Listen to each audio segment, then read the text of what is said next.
Kay Soto nagpakita na naman ng big performance laban sa Kawasaki sa B-League.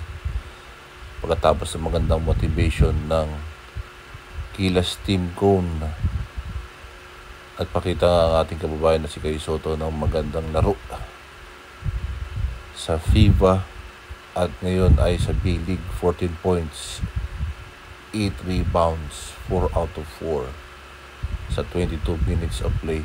Bagamat natalo sila sa Kawasaki 67-87.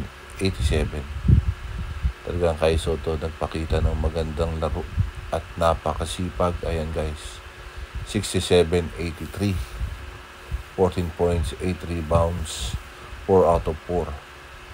Pero talagang dala pa rin niya ang kanyang confidence at talagang napakasipag. If you get him in the right spots, he can absolutely dominate Asia for you. Yan ang sabi ni Coach Steve Cone.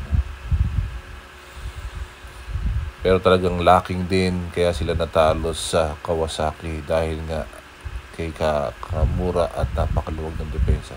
Pero total performance ng ating kababayan na si Kay Soto ay napakaganda at talagang nagniningning na naman ang NBA career at merong tawag sa Kings at sa Lakers ang ating kababayan na si Kay Soto para sa NBA. 67-83 guys, yan nakita natin talaga napakasipag sa 22 minutes at inaawitan din ng Lakers ang ating kababayan na si Kay Soto.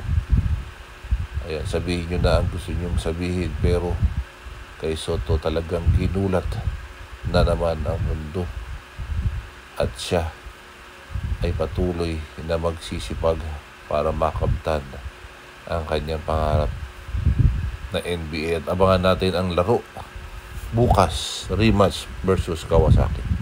Abangan.